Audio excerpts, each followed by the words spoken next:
Hello there. For as long as I can remember being conscious, I can remember being a Pokemon enjoyer. I spent a lot of time scrolling through online Pokemon fan sites. I'd pretend play Pokemon at recess, and when I visited my dad, he had more cards than I can count. And he taught me how to actually play the card game. For my 8th birthday, I free-handed reference images of my favorite Pokemon, took them to a grocery store, and got a custom cake with them on it. And I probably had my mom rent the Pokemon Forever movie from Blockbuster 100 times. While I've lost 90% of my Pokemon knowledge over the years, and I also have just generally fallen out of the loop with the newer stuff, I'd say, I definitely was all about it as a kid. I also spent a lot of time making up fakémon, which, when I learned about, I thought was the coolest stuff ever. I'd rack my brain for hours trying to come up with series-accurate designs, and I'd fill up my school notebooks with my fan characters. Every few years, I'll have a brief but intense romp with hyperfixating on it again, and that time has come once more. I've tried making Poké-sonas in the past, usually a Luxray or a Vaporeon or something, but none of them particularly stuck. So, today I'll be making a fakémon-sona, a whole line of them actually. I struggle with condensing my self-expression into a single character sometimes, and with my fondness for the evolutions, I felt very inspired. I knew without a doubt I wanted them all to be water-type, and I had several mammal molds in mind, namely the white-tailed deer, blue-run mustang, gray wolf, and classic fox. Besides that, going into this, I had no clue where it was going to go. The only other things I knew for certain was there was going to be a lot of blue and a lot of stars. I made a board of inspiration Pokemon, made up of my favorites, as well as some other ones with similar silhouettes and shape language to what I wanted. Since this was also a style study, I wanted to start by sketching some of them out, but I ended up liking the body of the deerling warm-up, and I just decided to go for it from there. Aside from trying to pick out the color palette later on, I definitely think that the hardest part of this was trying to balance the mammal and aquatic influences. I definitely knew what I wanted for the mammals, but it was harder to work in little elements such as fins or gills or things like that. And it was also hard to try to keep it consistent with all of the different mammals that I was doing. I generally decided that I didn't want to go for hooves, and I believe I ended up doing paws on all of them. I think that the pre-evolution and the middle evolution were certainly the easiest and the simplest. With the pre-evolution, I wanted to take influence from tadpoles, which is why I ended up wanting to do a transparent tail, so it could look like it was in an in-between stage. And then with the middle one, I just wanted to keep it very mammal, very simple, give it a little fins. To me, it made sense to keep the middle one fairly basic, so that way it would serve as a good jumping off point for the other several designs that I would end up basing off of it. With the horse, I decided to balance it out by giving it some narwhal influences, such as the horn on the tip of the nose, because I definitely think that was the most difficult to aquify. Initially, I had also planned for the horse to have a sea-colored mane, as well as looking like it had little transparent water as its fins, but I did end up changing that, and I leaned into the other typing the most for that one, I think. The rest, I feel, were surprisingly easy for me to keep on theme. I ended up getting the fox-inspired one done pretty quickly. I wanted to lean into the ghost typing for that one by making it seem tired and also giving it a dead fish in its tail that it had been playing around with and probably eating. I wanted the fox one to feel more playful and trickstery and silly. While I was initially very nervous to work on the wolf, I ended up having a blast. I wanted it to feel very angsty and edgy and just emo. I wanted it to have big old claws like a honey badger, and I wanted it to just be so like crawling in my skin. I'm wearing black skinny jeans that are ripped at the knees, and I'm reblogging My Chemical Romance lyrics in Arial font on Tumblr. Just a strange, gritty beast. I decided to make this one feel more aquatic by giving it a bunch of fins, both on its face, giving it webbed paws, and giving it fins on its shoulders, as well as a big old tail to go splish-splash around with. Very beautiful, very powerful.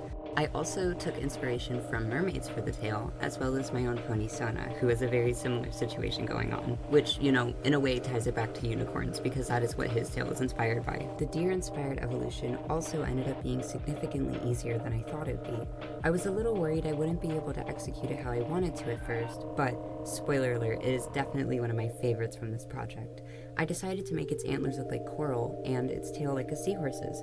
In case you're wondering why the seahorse tail didn't go to the horse, I didn't want short tails on any of them, with the white-tailed deer having the shortest of the bunch, and I liked that the horse base provided a mane and tail in the way that it did, and I wanted to keep that intact in its design.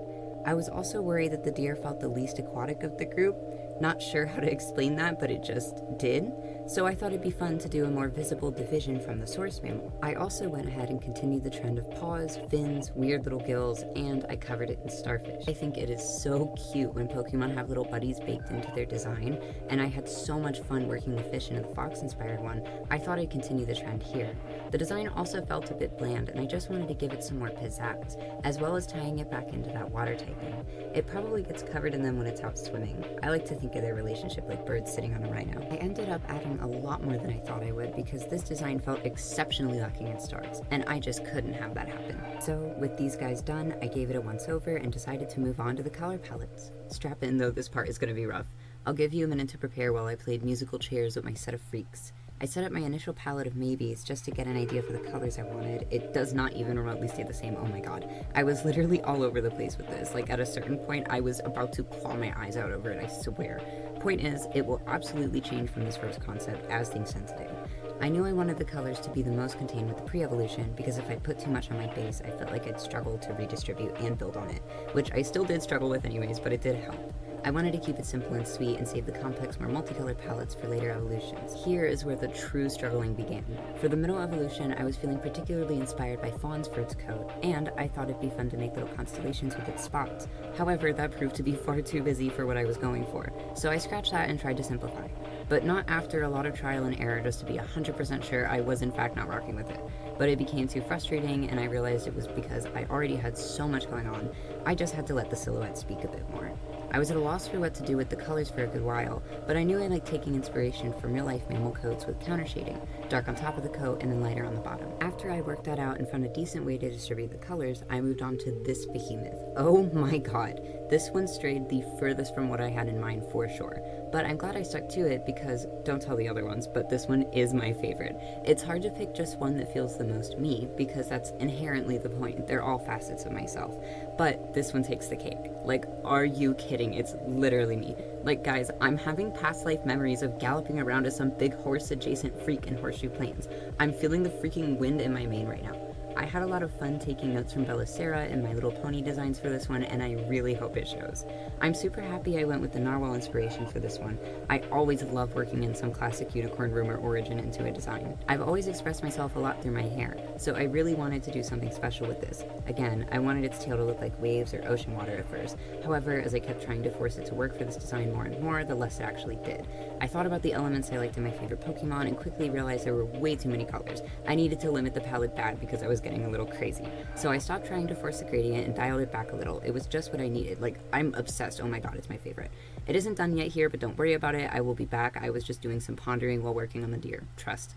The deer also pissed me off though because I couldn't balance it and the colors did not feel harmonious. Like, what was that? No comments on the fox really because it was straightforward and simple. It's cold, it's blue, it's a ghost. For the wolf, I had a lot of fun cranking up the contrast, making it dark and edgy and bold. This one was also incredibly simple and was done way quicker than I thought it would be. I wanted to go for a stars in a night sky kind of feeling for my little nocturnal weirdo, and then I felt comfy to get back on the horse, and by the horse I mean the deer and also the horse. The deer palette came to me a lot quicker than the horse. I realized I needed to pluck out that warm orange and save it for somewhere else in the set, and that did miracles for the color palette. Just to make sure I liked everything, I checked them out as evolutionary lines to see how I felt. And while I was looking into some Pokemon design history, I got really fascinated by shinies and did a detour to make my own for these guys. I thought it was really cool the way the old games would kind of just push the colors one or two hues over, if that makes sense, so I just hue shifted these guys and called it a day. I'm super happy with them. Then, I decided it was time to do lighting and shading. Something still felt a little off to me at this point, but this completely fixed that for me. Doing the final touches with the lighting and line work really solidified to me that I was happy and confident in these designs. It took me a while to figure out the rhythm because Pokemon art is so much different than my normal tune, but it was a really fun part of the style study and I feel like I learned a lot. It was a little difficult at first, making sure I didn't go too overboard with making them feel glossy from the lights or too dark with the shadows, but I think I balanced it pretty well. As an aside, I know that a lot of the Pokemon art I'm referencing only uses one line art color, but I couldn't resist. I think it just pops so much more with a little bit of color. Habit from growing up on DeviantArt, I suppose. The shading and lighting became much easier and much more fun the longer I practiced it. It also felt very nice seeing how finished it made each Pokemon feel, which made me so excited to move on to the next one, but not in a way where I felt I had to rush. I really enjoyed taking my time figuring it all out. It definitely eliminated any remaining stress I had about the palettes. The most fun in my opinion was picking the shading colors. They felt so alive and vibrant, as well as studying the way they colored the eyes, seeing the small or sometimes very big differences from Pokemon to Pokemon on my reference board.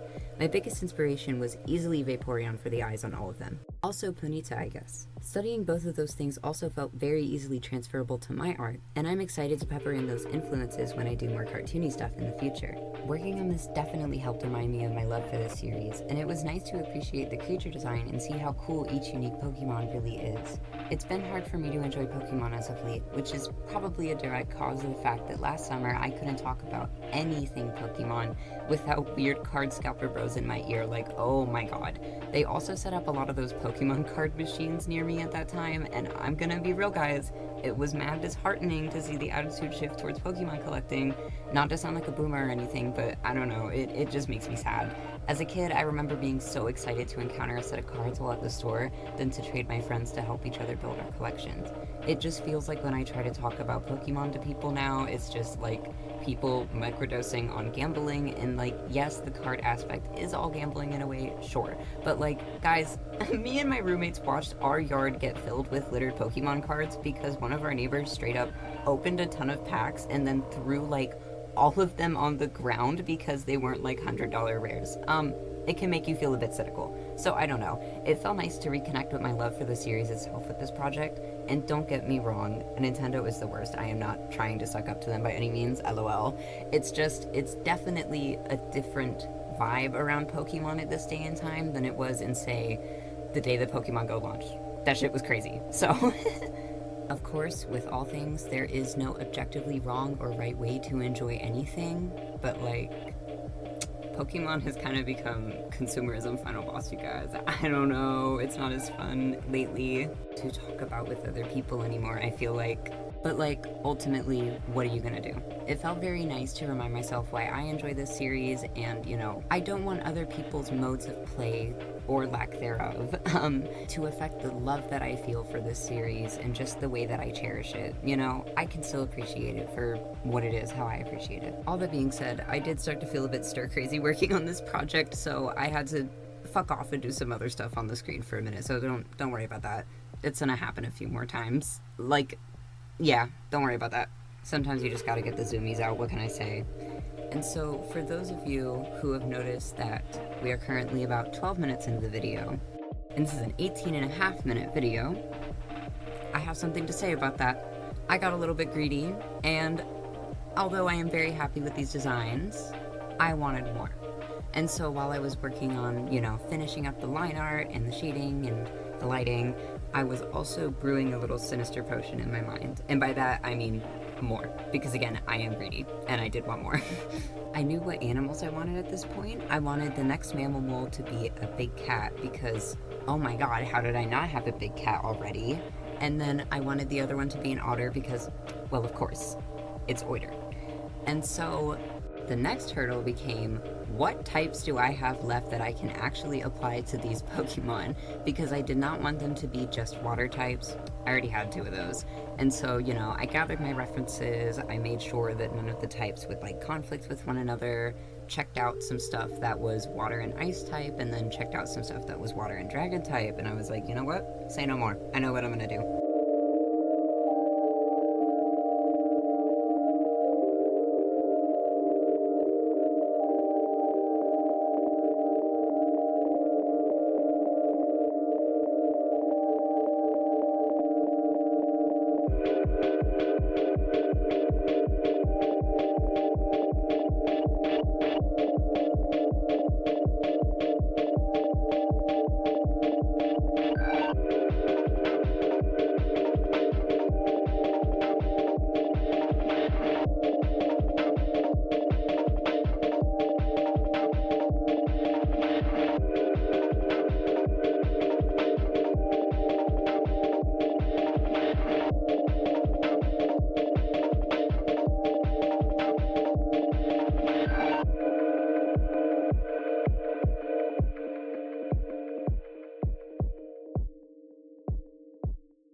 the tiger mold evolution to feel very cold since it was an ice type, which I think made it feel the most disconnected from the set, but again, it's an ice type and I wanted it to really look that way, so I'll allow it. The other blues were really warm in comparison, so it felt nice to lean into a colder palette here.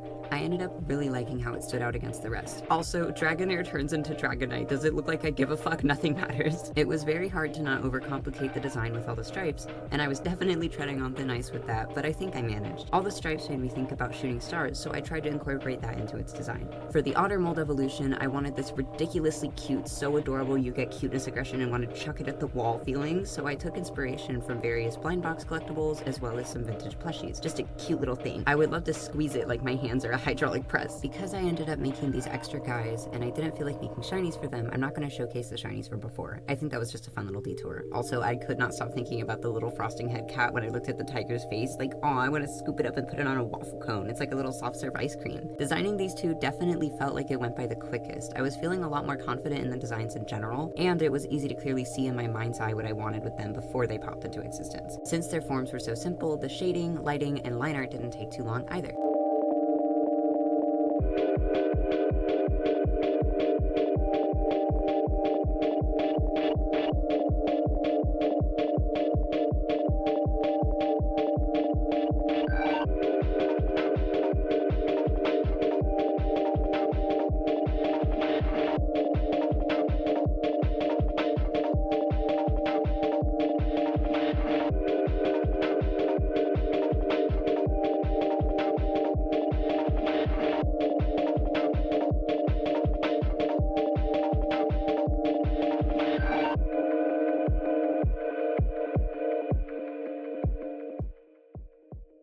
Once all that was said and done, I just wanted to tie the final presentation together with some fun graphics and patterns, try to clean it up a little with some outlines so it just felt a little bit more finished.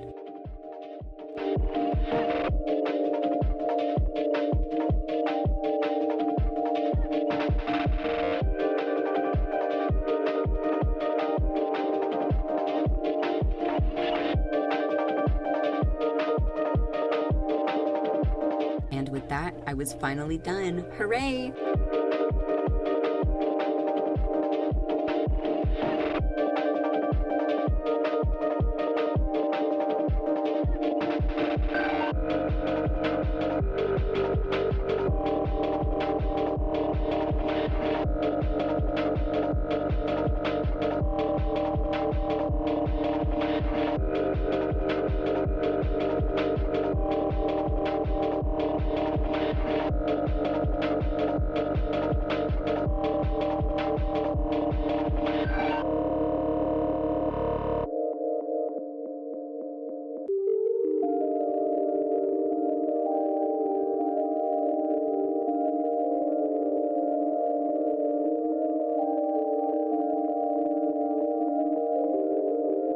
And that's all. Thank you so much for watching and coming on this journey with me. I hope you have a lovely day. Until next time.